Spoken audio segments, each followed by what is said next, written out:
किनको भगवत प्राप्ति होती है, कैसे आचरण होते हैं जिनसे भगवत प्राप्ति होती है।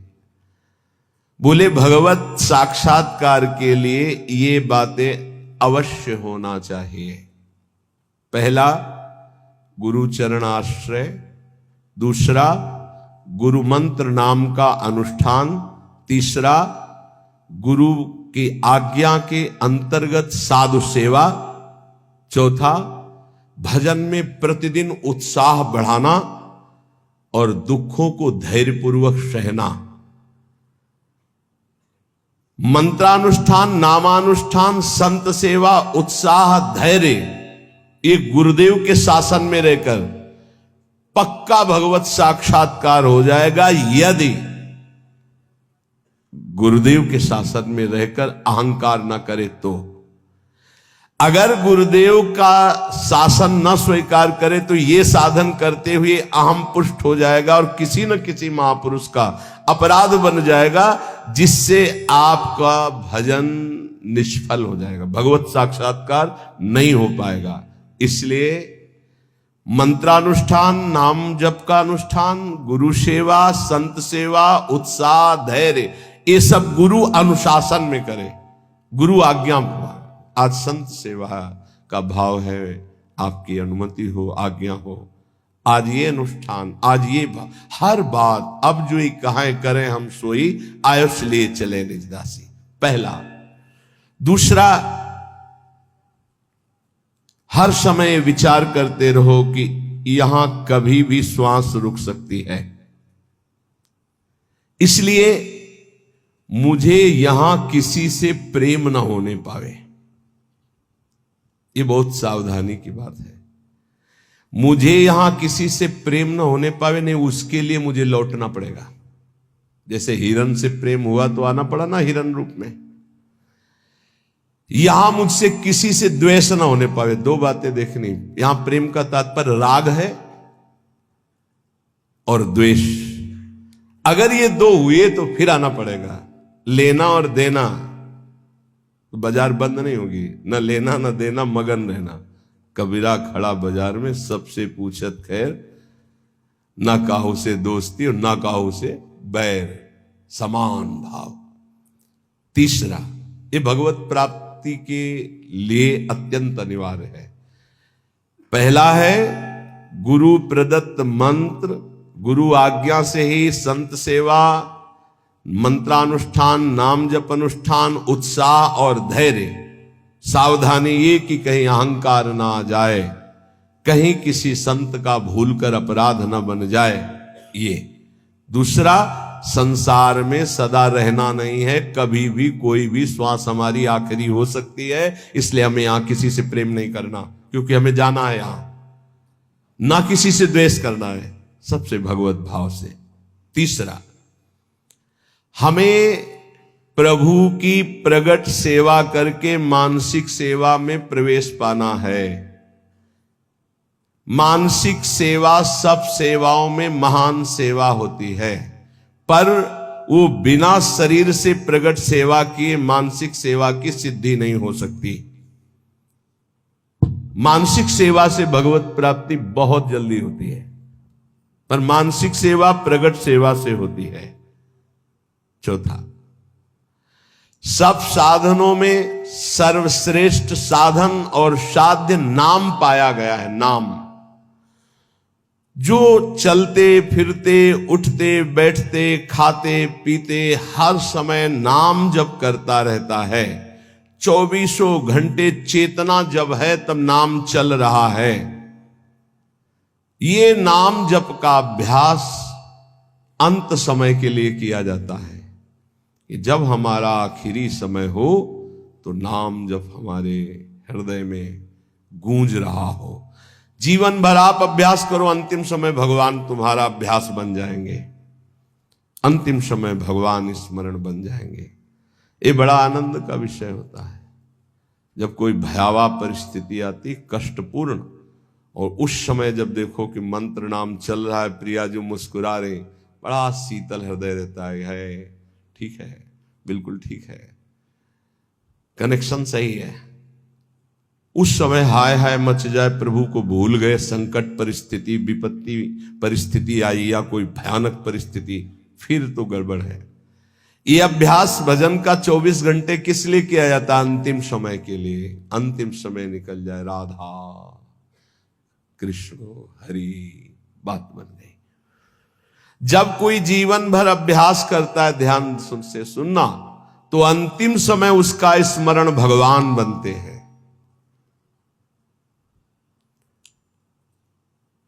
भगवान में अनन्य भाव आ जाना, बस बिल्कुल भगवत साक्षात्कार होने वाला ही है।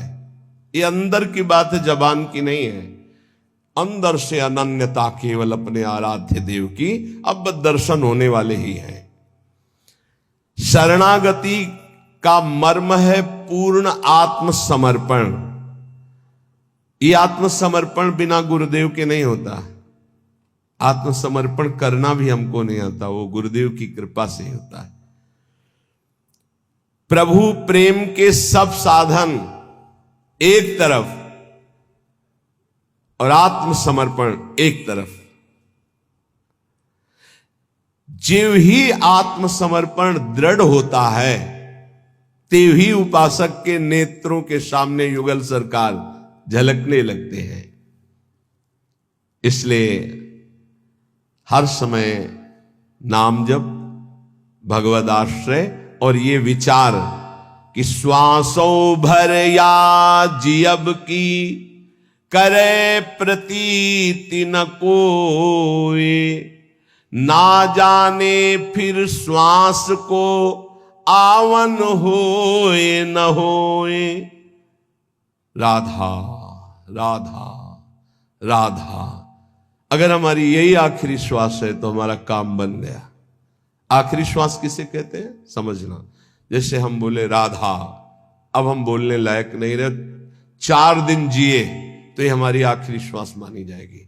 क्योंकि 4 दिन हम मूर्छित पड़े रहे, हमारे द्वारा कोई सत्कर्म या असत्कर्म नहीं बना, आखिरी शब्द था राधा, तो उस विधान के अनुसार उसका आखिरी शब्द उसका परम कल्याण कर देगा। श्वासों भर या जियन की करे प्रतीति न कोए। एक श्वास और जीऊंगा इसका विश्वास नहीं है। ना जाने फिर श्वास को आवन होए न होए। इसलिए वर्तमान की श्वास में राधा राधा। परिजन भाई बापू देखे देखत नित मरत, अमर मोह बस आप याते अचरज कवन बड़। तुम देख रहे हो सब जा रहे हैं, क्या तुम नहीं जाओगे? तो हर श्वास को सार्थक क्यों नहीं कर रहे हो? सोई निषिद्ध अरु त्याज्य सो जाते बिसरे नाम। वही निषिद्ध है, वही त्याज्य है, वही दुश्मन है जिसके संग से नाम भूल जाए। त्याग सूत्र यह राख मन विधि जपिबो हरि नाम। सबसे बड़ी विधि है नाम निरंतर चल रहा है। सबसे बड़ा निषेध है जिस व्यक्ति वस्तु स्थान के संग से नाम छूटे उसको त्याग दो, उसका संग मत करो। जाके संग को मति मति उपजय करत भजन में भंग, तजोरे मन हरि विमुखन को संग। जीने को फल पी तब ही जब 8 पहर तब नाम, पी तेरो सुमिरन बिना जीवो कौने काम। प्यारे, तेरे जीवन का परम लाभ यही कि हर समय तेरी जिह्वा से नाम चलता रहे। यदि नाम नहीं चल रहा तो तेरा जीना बेकार, किस काम का जीना। इसलिए कुछ प्रश्न हैं बहुत उत्तम, जिनके सारांश में उत्तर हैं, जो हमारे परमार्थ में बहुत सहयोगी हैं। दीनता और नम्रता भगवान को बहुत प्रिय है, इसका क्या लक्षण है? तो बोले जिसके अभिमान का संपूर्ण अभाव हो चुका है उसी में दैन्यता और नम्रता आती है। दैन्यता और नम्रता भगवान को बहुत प्रिय है, इसका क्या लक्षण है? तो उत्तर, जिसके अभिमान का पूर्ण रूप से अभाव हो गया है। कर्म किसे नहीं बांधते हैं? भगवत प्रेमी महात्मा को या ब्रह्मबोध संपन्न महात्मा को दो के ऊपर कर्म विधान लागू नहीं होता।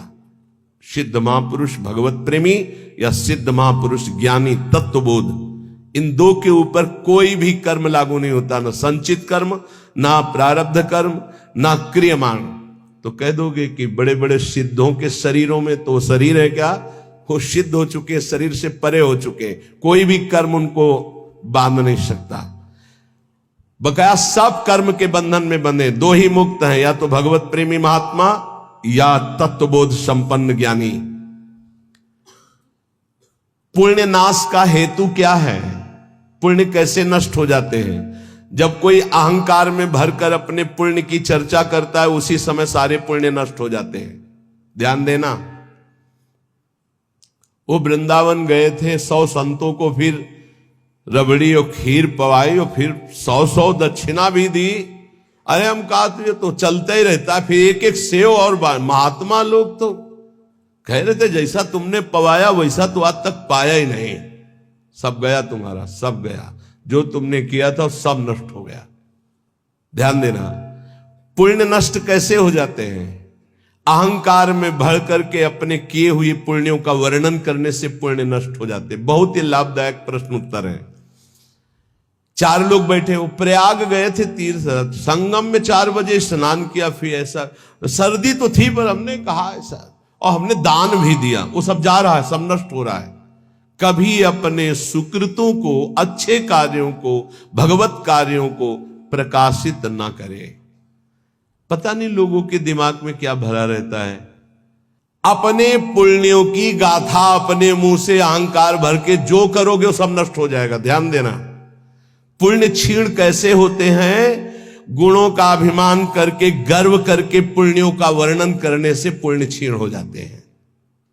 गर्व करके अपने तपस्या, अपने सुकृतों का वर्णन करने से तत्काल वो सब नष्ट हो जाते हैं। महाभारत में प्रसंग है महाराज ययाति के भ्रष्ट होने का।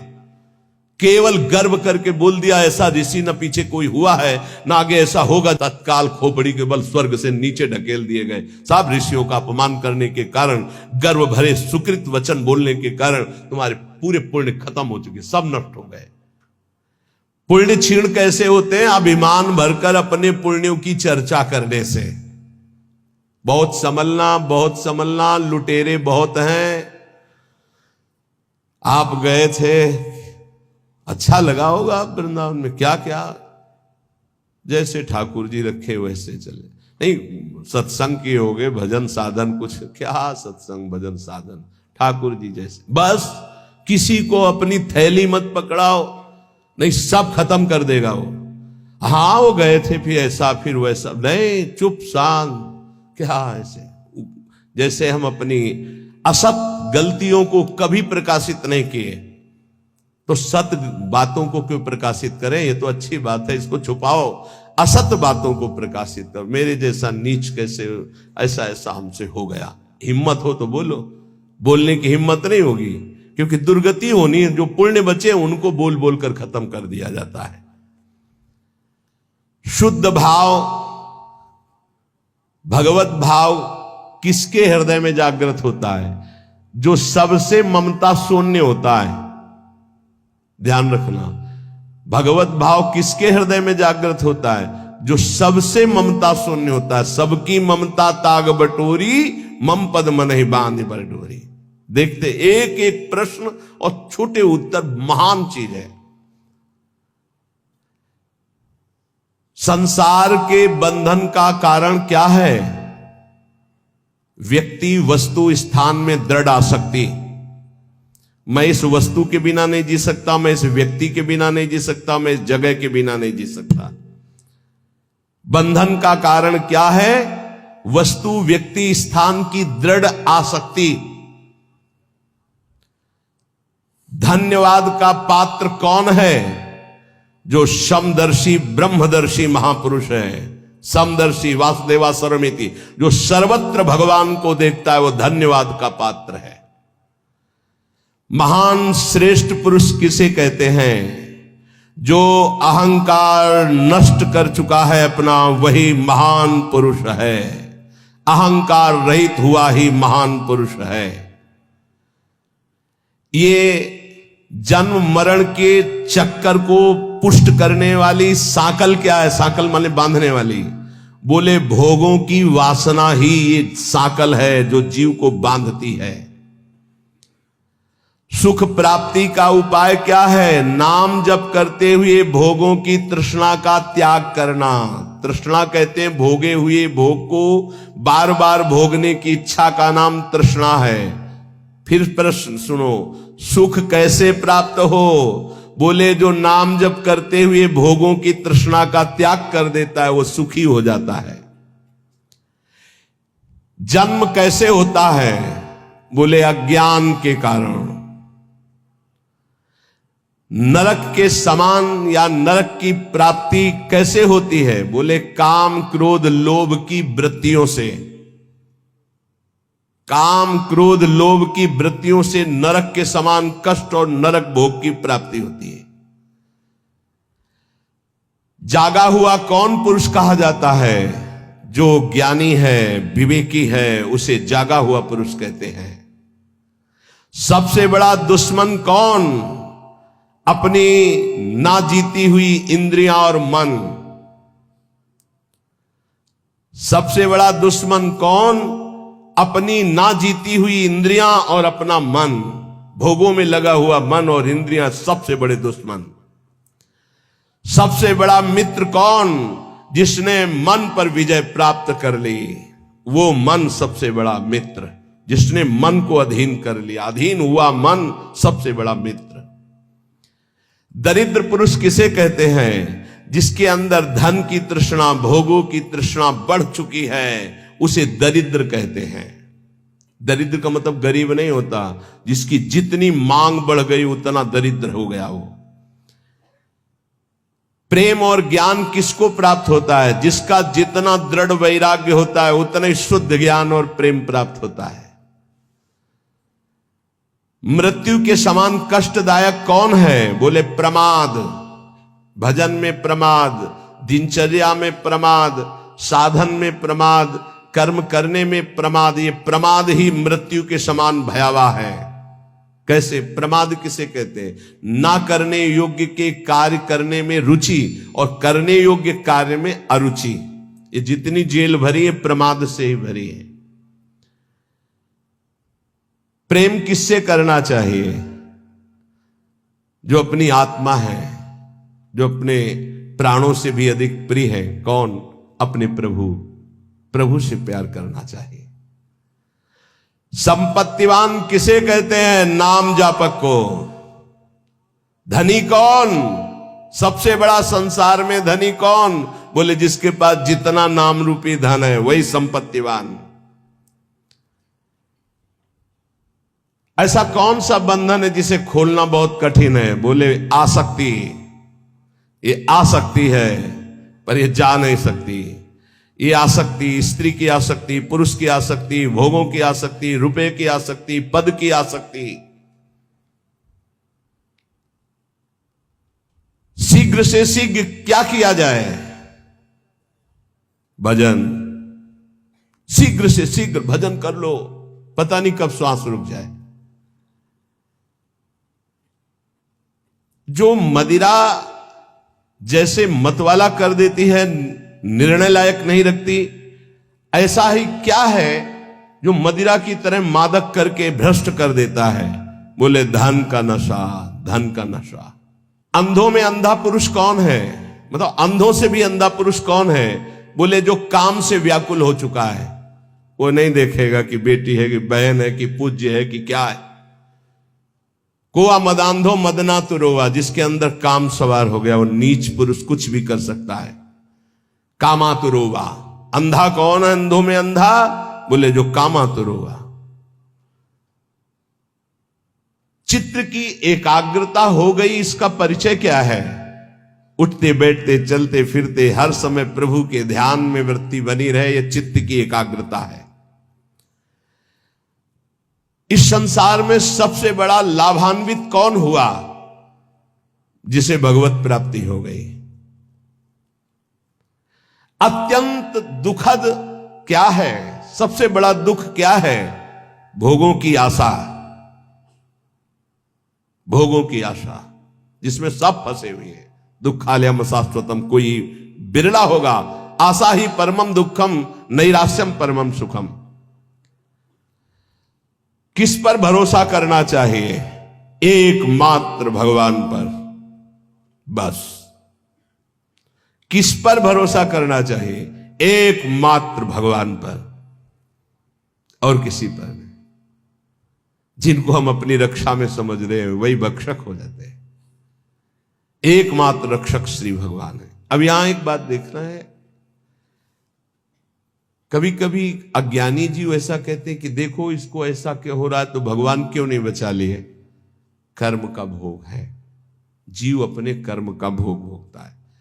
वो स्वभाव को समझिए, कुसुमादपि कोमलानी वज्रादपि कठोराणी।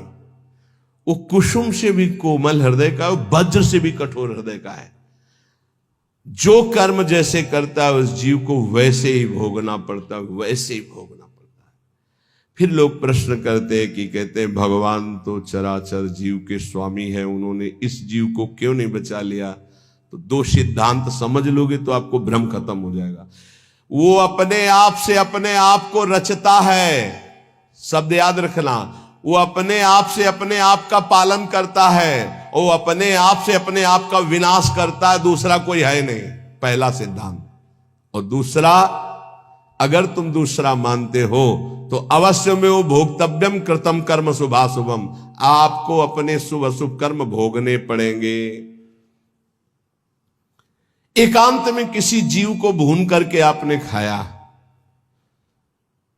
अब आपको चौड़े पे भूनेगा कर्म आपका, चौड़े पे जला के तुम्हें राख कर देगा, पक्का।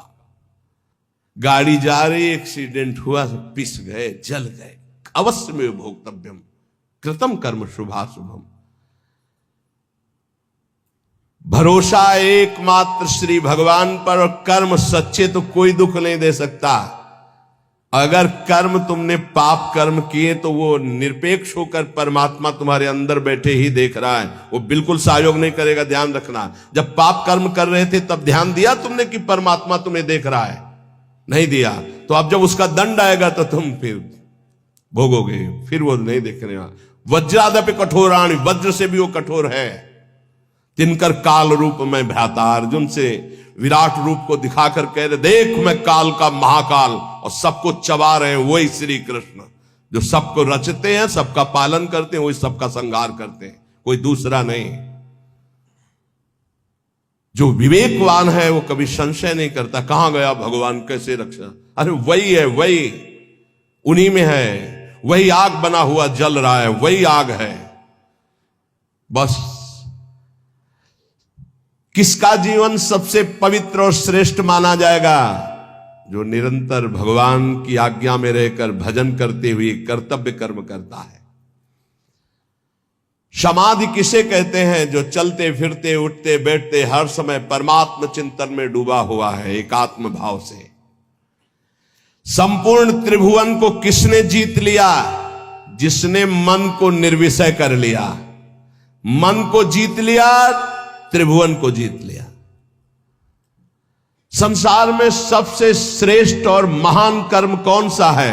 नाम जप, नाम कीर्तन, भगवत गुण श्रवण, भगवत गुण गायन। इस संसार में सबसे बड़ा वीर महान योद्धा कौन है? जिसने कभी काम के आगे घुटने नहीं टेके। जो काम विजयी है वो सबसे बड़ा योद्धा है। महान सुख प्राप्ति का उपाय क्या है? किसी से भी आसक्ति न करना। भारी विष से भी विष कौन है? विषय भोगों की आसक्ति। सबसे ज्यादा बंदनी कौन है संसार में? जो भगवान को प्राप्त कर चुका है वो सबका बंदनी है। उत्तम कीर्ति किनकी होती है? जो निरंतर भगवान में स्थित रहते, बिस्तरे सब जग विमल कीरति। सबसे नीच कर्म कौन सा है? काम भोग। जो धर्म विरुद्ध काम भोग सबसे नीच कर्म है। सदगुरु किसको मानना चाहिए? जो सर्वत्र भगवत दर्शन करता है, तत्वदर्शी महात्मा ही सदगुरु होता है, दूसरा नहीं। सदगुरु किसको माने? जो तत्वदर्शी है, भगवतदर्शी, सर्वत्र भगवान को देखता है। सर्वान वस्तुतया निरीक्ष परम स्वाराध्य बुद्धिर्मम, वही सदगुरु हो सकता है। सबसे भयावह दुख क्या है? मां के गर्भ में आना, जन्म लेना, फिर मरना। ये सबसे बड़े जन्मत मरत दुसा दुख होई। आनंदमय किसका जीवन है? जो निष्काम भाव से भजन में डूबा हुआ है, उसका जीवन आनंदमय है। सबसे उत्तम आभूषण क्या है? दैन्य स्वभाव। सबसे बड़ा आभूषण दैन्य स्वभाव। चिंतनीय वस्तु क्या है? ज्ञानी के लिए ब्रह्म तत्व आत्मा, भक्त के लिए प्रिय भगवान, यही चिंतनीय वस्तु है। सच्चा शिष्य कौन? जो गुरु की अक्षरशः आज्ञा पर बद्ध है, वही सच्चा शिष्य है। सबसे बड़ा तीर्थ स्नान कौन सा? बोले अपने आत्मा में स्थित हो जाना सबसे बड़ा तीर्थ। तीनों शरीरों का राग छोड़कर स्वरूप में स्थित हो जाना। सबसे बड़ा त्यागी कौन? जिसने दुर्वासनाओं का त्याग कर दिया। एक एक शब्द जब कल इसका चिंतन कर रहे थे, तभी ये सुनना चाहिए, समझना चाहिए। ये कहा जाता है क्षमा कर दो तो क्षमा का फल क्या मिलेगा? महान परमानंद, सदा सदा के लिए दुख की निवृत्ति। सदैव क्या है सुनने योग्य? बोले भगवत चर्चा। पाप किससे होते हैं? बोले काम से। तपस्या किसे कहते हैं? इंद्रियों के संयम से। जो जलन ताप होती उसको सह जाए उसे तपस्या कहते हैं। सबसे बड़ा सुखी कौन? जिसके अंदर कोई भी चाह नहीं रह गई। चाह मिटी, चिंता मिटी, मनुआ बेपरवाह, जिनको कछु न चाहिए ते साहन के साह। सबसे दुखी कौन? जो जितना भोगी लंपट कामना वाला उतना ही भारी दुखी। सबसे बड़ा पूज्य कौन? जो भगवत प्राप्त। भक्ति नष्ट कैसे होती है? भोगी पुरुषों के संग से और भोग करने से। साधना से ज्ञान बढ़ता है तो ज्ञान कैसे नष्ट होता है? अहंकार करने से। संसार का बंधन दृढ़ कैसे होता है? बोले सबसे राग करने से। सच्चा ज्ञान उदय हो गया, इसका परिचय कैसे मिलता है? बोले सदगुरु के चरणों में बैठ के संशय रहित होकर बात मानने से। सबसे बड़ा पाप क्या है? बोले माताओं बहनों में भोग दृष्टि से देखना। सबसे बड़ा पाप क्या है? माताओं बहनों को भोग दृष्टि से देखना। जीते जी मुर्दा कौन माना जाता है? जो पापी है, कामी है, आलसी है, क्रोधी है, वो जीते जी मरा हुआ आदमी है। मोह जीव को बांधता है। ये मोह नष्ट कैसे होता है? सब जगह व्यर्थ मिथ्या दृष्टि करने से। शरीर नहीं रह गए, अमुक ये भी नहीं रहेगा तो मोह होगा ही नहीं, सब जाएगा, सब नष्ट होगा। सबसे बड़ी दृढ़ फांसी क्या है? विषय भोगने की चाह। प्रभु किसके अधीन हो जाते हैं? प्रेम के। सुखद पवित्र आहार कौन सा है? जो भगवान को समर्पित किया गया और अल्प मात्रा में पाया जाता है। जो भगवान को समर्पित किया हुआ प्रसाद और अल्प मात्रा में पाया जाता है, थोड़ा। उत्तम स्वभाव वाला कैसा होता है? हर प्रकार से शांत रहना। कोई कितना गुस्सा दिलाए, गुस्सा ना होना। संगति किसकी बुरी है? दुराचारी पुरुष की, दुराचारी की संगति सबसे बड़ी बुरी। वो चाहे स्त्री शरीर हो चाहे पुरुष शरीर हो, जिसके संग से सदाचार नष्ट हो रहा हो, तत्काल दूरी बनानी चाहिए। सबसे छोटा नीच किसे माना चाहिए? जो बात बात पर याचना करता रहता है, चाहे किसी व्यक्ति से हो चाहे भगवान से हो, किसी से याचना मांगना जिसका स्वभाव पड़ गया है।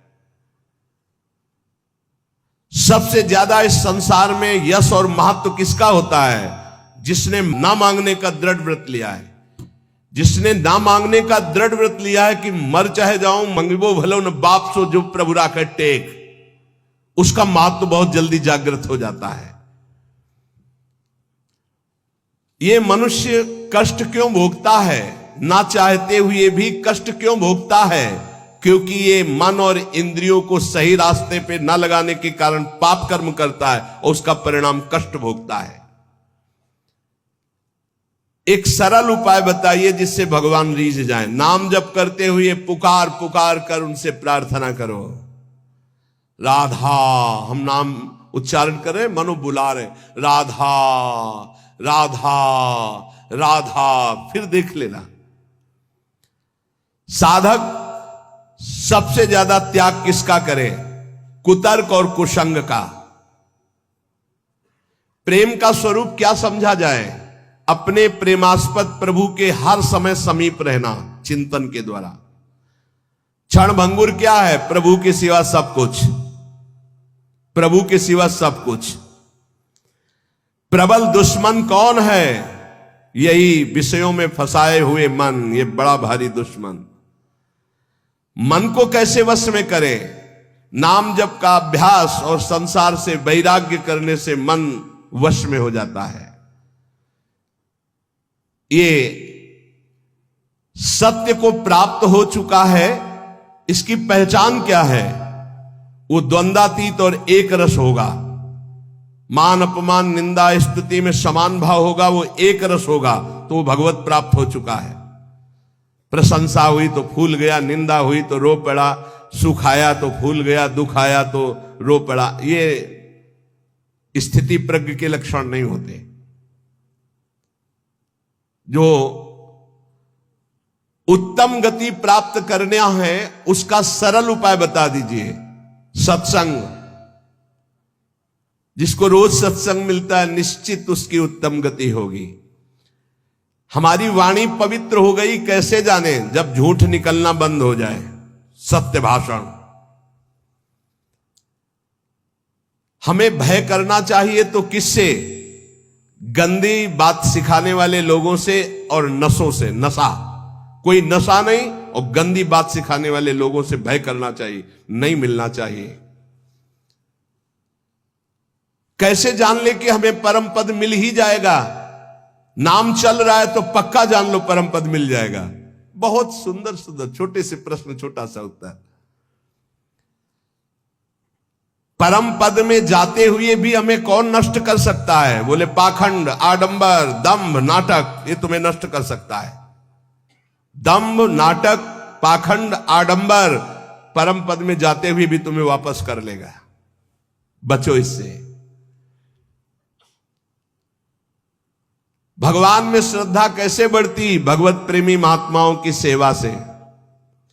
तपस्या कैसे क्षीण होती है? किसी को शाप देने से या किसी को वरदान देने से। इसीलिए हरिराम व्यास जी ने कहा, ना मैं किसी को शाप देता हूं ना वरदान, सबको भगवत रूप देखता हूं। सबसे बड़ा पराक्रमी कौन? जो अपने ब्रह्मचर्य को रोक ले। विश्व में सबसे बड़ा पराक्रमी कौन? बोले जो अपने ब्रह्मचर्य वीर शक्ति को रोक ले।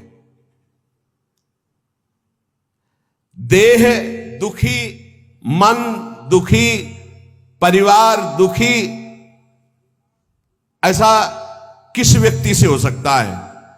तो बोले जो झूठ बोलता है और गंदे आचरण पापाचरण करता है तो उसका देह भी दुखी होगा, उसका परिवार भी दुखी होगा, वो स्वयं दुखी रहेगा। पापाचरण करने वाला ना परिवार को सुखी कर सकता है धन के पाप धन से, और ना अपने आप को सुखी कर सकता है। बुद्धि निर्मल कैसे मानी जाए? जब सबका परोपकार करे और भगवान के चिंतन में रहे। स्वस्थ किसे कहते हैं? जो भगवान में स्थित है उसे स्वस्थ कहते हैं। शरीर का रोगी रोगी नहीं, जो भगवान में स्थित है वो स्वस्थ है। जो भगवान में स्थित नहीं वो सब बीमार है। कोई काम रोगी, कोई क्रोधी, कोई लोभी, कोई मोही, कोई। आखिरी प्रश्न, भक्ति का परिणाम क्या है? सर्वत्र भगवान दिखाई देने लगे। ये भक्ति का परिणाम है। उपासक को इन प्रश्नों के उत्तर का मनन करना चाहिए और सावधानी पूर्वक एक एक वर्तमान के मिनट को भगवान में लगाइए। पल की पल में क्या हो जाए कुछ पता नहीं तकदीर का, ये अजब खेल रघुवीर का। आज हम सब बैठे हैं, कभी किस मिनट में कौन कहां बिछुड़ जाए कोई भरोसा नहीं। बड़ा भयावह ये देश है, इसका नाम मृत्यु लोक है। वो ऐसी भूल भुलैया है कि हम इसको समझ नहीं पा रहे। इसलिए सबसे ये प्रार्थना है कि आपको कल के लिए नहीं चिंता करनी, कल जो हो गया उसकी चिंता नहीं करनी, ना तो भूत की चिंता करनी न भविष्य की चिंता। हमारी बात को पकड़ लेना, वर्तमान के समय को मत खो। कल जो हो गया वो तो हो ही गया। कल जो अच्छा या बुरा हुआ उसका वर्तमान में चिंतन करके वर्तमान के समय को क्यों नष्ट कर रहे हो? और कल जो होगा उसके लिए हम आज अपना समय नष्ट क्यों कर रहे हैं? हम कल जो होगा उसको संभाल सकते हैं, कल जो हो गया उसको भी संभाल सकते हैं। कैसे? वर्तमान के समय को संभालने से। अभी वर्तमान में हम बोले राधा, ये सेकंड पावन हुआ, फिर राधा। अब ये क्या करेगा? हमारे जो भूत हैं उनको पवित्र कर देगा। जो बीता हुआ समय गंदा गया, अपवित्र गया, जैसा भी गया, ये उसको पावन कर देगा और भविष्य का नवीन निर्माण होगा और संचित कर्मों को भस्म कर देगा। हमें केवल एक एक मिनट को संभालना है, हमें चिंता नहीं करनी। बिल्कुल सुलझा हुआ बात, सुलझा हुआ निर्णय, सिद्धांत। जो विवेकी है वो वर्तमान को संभालता है, जो अज्ञानी है वो भूत भविष्य की चिंता में मरता रहता है। कल ऐसा हो गया, आप क्या करेंगे ऐसा? अरे वो तो समय गया जो हो गया। अब इस पावन समय को उसके चिंतन में क्यों नष्ट कर रहे हो? अब बोलो राधा राधा। आगे जो होना है वो हमारे हरि हैं, हमारे प्रभु हैं, हमें चिंता नहीं करनी, हमें राधा राधा राधा। इस वर्तमान के समय को हम लोग दो प्रकार से नष्ट करते हैं, एक तो भूत की चिंता और एक भविष्य की चिंता। ये घोर माया का ज्ञान है। आप देख लीजिए, हमारी बात को आप तौलिए। बैठे हैं वर्तमान के पावन समय को, कीमती समय को भविष्य के चिंतन में नष्ट कर रहे हैं, भूत के चिंतन में नष्ट कर रहे हैं। नहीं, वर्तमान का केवल भगवत चिंतन, तो तुम्हारा भूत और भविष्य पावन हो जाएगा। और ये जन्म केवल भगवत प्राप्ति के लिए, और कभी भी कुछ भी घटना घट सकती है। इन शरीरों को पानी का बुलबुला समझो, बहुत भयावह शरीर है। अभी आपको भुलावे में डाल दिया गया है, इसलिए आपको समझ में नहीं आ रहा। बड़े भाग्यशाली हैं जिनको इस पास ऐसे पार्षद रख दिए गए जो भूलने नहीं देते, हर समय प्रभु की याद में रखते हैं। क्या? असाध्य रोग, भयानक कष्ट, भयानक विपत्तियां, ये वो पार्षद है जो याद कराते रहते हैं भगवान की। जो मिनट भगवान के चिंतन में गया वही सार्थक, नहीं तो सब व्यर्थ जाएगा। हमारी प्रार्थना है वर्तमान के मिनट को राधा राधा में लगाओ, तुम्हारा जीवन मंगलमय हो जाएगा, भूत भी और भविष्य भी मंगल। हमें लगता है भूत भविष्य दोनों न रह जाएं, हम वर्तमान में ही भगवदाकार वृत्ति कर लें, बस खत्म। हमारा ना जन्म होगा, ना हमें नाना प्रकार के कर्म जाल में फंसना पड़ेगा, हम अपने प्रभु के पास पहुंच जाएंगे। हर समय राधा राधा राधा।